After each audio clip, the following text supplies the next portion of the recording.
mother died of cancer, and I became a mother overnight, taking care of brothers and sisters. The youngest one was in kindergarten up in New York State.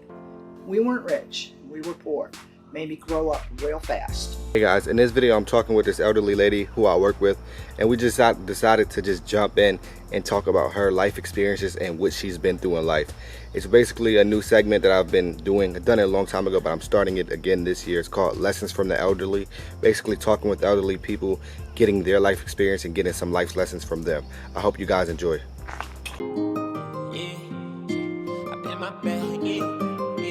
After my mom passed away, I got married, and the marriage didn't work out. And I took a one-way plane ticket to Virginia Beach, Virginia. Didn't know where I was going, didn't know where I was going to stay, didn't have a job, didn't do anything. But I stepped out on faith, and that's what I was going to do to make a difference in my life, to change. And I made it. I got a job. Somebody gave me a chance. Never waitressed before. I took a waitress job, and I did pretty good. Go ahead. Could you tell us exactly more about how you stepped out on faith? Because nowadays, like, people have dreams and goals that they want to do, but they'll, for instance, stay at a job that they hate. Right. So, could you just tell us more about how you stepped out on faith? Well, I've always been a firm believer in God, and I've always leaned on Him to get me through the tough times, even way back then when my mom had cancer and she died. Somebody had to take care of 4 kids, and that was me. I had to make a decision. Do I stop going to school and take care of them, or what do I do? I stepped out on faith, and I felt like the Lord was telling me, you need to take care of your family first. And that's what I did. I just did it. As I've gotten older, my faith has grown immensely. I've had a lot of trials and tribulations in my life, but I always believed if you don't have the belief in God, you really don't have anything. I mean, He put us on this planet to do something with our lives. Once we were put on this planet, it's up to us to make our lives better. And what we want them to be, would you say? Right. And exactly, what would you say to the people that take their lives for granted? Well, things may not work out too good for them if they do that. They really need to set goals in their life, strive to do better, be honest, don't get led astray by individuals who might not be good. Try to use your own mind, make your own decisions, try to improve your lifestyle, get your education. Once I didn't go back to school way back then, I eventually got my GED. And I felt good about that. It made me feel good that I was actually able to take care of my family and then get my education. But I've had a lot of tribulations since then. My husband was real sick, couldn't work. I had to get 2 jobs. And my second son has cystic fibrosis, a lot of medications. Yeah, it was real tough. And how did you get that shape of person that you are now? Like, how much would you say hard work is important in life? It's very important. You have self-esteem when you work hard. It gives you goals, when I flew down from New York, I had 2 suitcases and a one-way plane ticket and nowhere to stay. I went from that to eventually getting married, having 2 boys, owning my own house, which is paid off. Oh, dang. And that's at the beach. And now I have a second home here. Oh, God. And that's not from being lazy or having somebody give something to me. I worked for it. My husband and I both worked for it. That's what I mean by goals. You strive to do better. And what would you say to the people I feel like nowadays we have a lot of entitled kids. what would you say to them? Well, this world is getting pretty messed up, to be honest with you. For sure. For the kids that are feeling entitled, like somebody owes them something, that's what they were taught. That's what they hear. And they're being led by people that really don't know or don't care. Entitlement it's not free. Nothing is really free. One way or another, you're going to pay for it somewhere. So my advice to them is to get your education, get a job, work hard, have goals, and just focus on what you want to do in life. And nowadays, there's just so much things out there that can really distract you from your goals, or just as simple as simple tasks. How would you tell a child or a younger kid to get focused on finding himself and actually going after his purpose in life? Well, first off, get to know God. You know, he says that everything you ask for with him, you will receive. And if you do that and trust in him, then you'll get what you want eventually in life. Like, I can give you an example. When my son turned 20, he needed a double lung transplant. Almost lost him. Didn't know what I was going to do. He got the double lung transplant. 9 years ago, he had that transplant, and he's still alive. But because of all of the surgeries he's had, he became addicted to opiates. Because the medical profession gives that stuff out like candy. And I had to fight with that. I had a real fight with that. Stay away from the drugs. That'll really steer you the wrong way. Definitely. Just stay clean. Just put a good purpose in your life. Listen to God, and He'll lead you the right way. Would you tell a kid to work? Okay, so I believe that dreams and goals could be more important than a job. Right. So would you tell a kid to leave a job that he hates to go chase dreams? Yes. How? Why I say that? Because when he got addicted to opiates at the beach, I really felt deep down inside I was going to lose him because of drugs, because of the opiates, which wasn't his fault, but that's what the doctors did, and that's where he wound up. It's as simple as that. I had to make a very, very big decision. Do we stay there at the beach and eventually maybe lose him because of it, of all the people that he's around? Or do I do something really drastic? And what I did was, and I really wasn't even trying to move from the beach. All I was doing was looking online and looking at houses and things, and just my own little dream list of what I would like if I saw the house I wanted. Well, 2 months later, I was online and I found the house here in Campbell County. And it was everything I wanted. But for some reason, I felt a strong pull to just pack up everything that I had going on there and move here. Gotcha. And I never really could understand, well, why all of a sudden, why did God bring me and my family here when I had a house that was paid for there? I had my job there. I had everything there.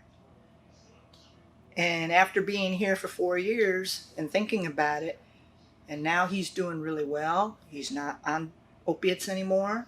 His health is better. He's doing good. And I got to thinking, this is why God brought us here. It was to save him. It wasn't about my husband. It wasn't about me. It was to save him. And I firmly believe that. Because God always has a plan, no matter what we do. We may not see it at that one particular moment in time, but overall, eventually, you're going to see it. True. And I believe that's why. Okay. And Do you have any morals or, sort of codes that you live by in life? I don't drink. I don't smoke. I try to treat people with respect if I'm treated with respect. Um, I don't take abuse from people. I'll stand up for myself, which I think people should, but they should do it also in the right way. Um, I try to do the very best I can. I work hard. That's And what would be some lessons to the youth that you learned in your life experience that you could give back to them so maybe they can pick up on it now? well, is to just focus, get your education. That's important because I didn't get mine until later in life. In fact, I was cracking the GED books and I was holding a baby bottle in the other hand. But the important thing is I got it. That's the important thing. And then take care of your family. I don't care if it's your mother, your father, your brothers, your sisters. Take care of your family. Go to church if you can. I can't. I have to work on Sundays, but I still believe. When I go out in the woods sometimes by myself, when it's cool, not hot, I'll take my little pocket Bible and I'll go out there and I'll sit on a stump or sit on the ground and lean up against a tree and I'll read my Bible. Just try to run a clean life. Don't be a follower. Be a leader. And nowadays, how would you tell a child that? Because nowadays, that's all they want to do. They look up to rappers or look up to famous people and try to resemble them or try to be them. Well, I don't really. Some of them are good role models, but some of them may not be. You have to pick and choose what's important in your life. If it's just the rap that's turning you on, it's not my deal, but I'm sure there's a lot of good rap music out there, but some of it's not. Some of it's full of violence and all kinds of stuff. Is that really the way you want to go in life? Because when you get my age and you look back, you've done nothing. You've kind of wasted your life, and you only have a shorter period of time to try and make it up, to be something, to be better inside. So. And exactly, what are some ways that you're trying to cherish your life or live your life to the fullest at your age now? At my age right now, I'll be 68. I'd say I'm pretty healthy overall. A little overweight, but I'm pretty healthy. Because I don't smoke and I don't drink. I don't do drugs. I won't even take a Tylenol, hardly. I like to garden. I get outside. I walk. I get lots of fresh air. I like to grow vegetables. I like to mess with my chickens, get my eggs. I have pets. I take care of my pets. I like to go for walks in the woods. I like to go fishing. I like to do clean things, good things. Get you outside. Get off the phones. Stop doing this on the phones because that will, it consumes you and it controls you. I feel like a lot of this generation is addicted to phones. Everybody's addicted to phones. And it's not good. It's like a drug. The phones have made people addicted. If you look out, in a hospital waiting room or something, everybody's doing this. Put the phones down, even if it's for an hour or two. Go for a walk. Go play ball. Go play basketball. Go fishing. Do something. Do something cleaner in your life. And you'll feel a lot better if you do. You'll sleep better. That's definitely true, though. And before I wrap up my last two questions, exactly, what would your message to the youth be? My message? Don't be a follower.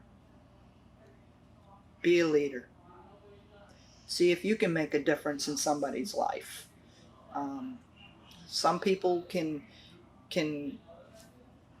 be a leader easier than others, but maybe they just need a little help, to do better in their lives. help them get their education, help them with problems, help, just listen. Sometimes just listening is a good way to start, because a lot of times kids may not want to open up, especially to an adult. They don't want to open up, but to another person, maybe their own age, that will listen, might be able to convince them that you don't want to go down that path, man. You want to be something in your life. True. And exactly, how do you be something in life? Hard work. Hard work. My first job, believe it or not, I was 16. And when we lived up in the state of New York, my father worked for Senator Lombardi, who was a senator of the state then. And he had horses. I would get up at 5 in the morning every summer and go with him to clean out stalls, clean, the straw and the horse poop, and feed, put feed in their troughs and the water, go out to the fields and collect hay bales. I was 16. My hands were blistered, but I did that all summer long, and we wouldn't leave there and go home until almost dark. And I was 16 years old, so I know about hard work. Didn't hurt me one bit. It made me a better person. Don't ever be afraid of hard work. It's a challenge. You got to be up to the challenge. I guess my last question would be, exactly, before you leave this earth, what is the impact that you want to have? Well, the impact, I'm a simple person. I would just like for the people that know me to know that I did my very best in life for my family, and that I was there when my husband was really ill, and I never let him down. I made sure that the bills were paid. I made sure that he had his medications. At the same time, I had medications I had to get from my son too. And then when my son had to have his transplant, my son and I had to pack up and move and go to Duke in North Carolina to get his transplant. We had to live there for 7 months to get this done. And I was still taking care of the finances at the other house. So I was still doing all that together. And yeah, it is. It's a lot. But one thing I can say is don't ever give up. Whatever you do in life, I don't care what it is, don't ever give up. Fight for what you believe in. Stand up for what you believe in.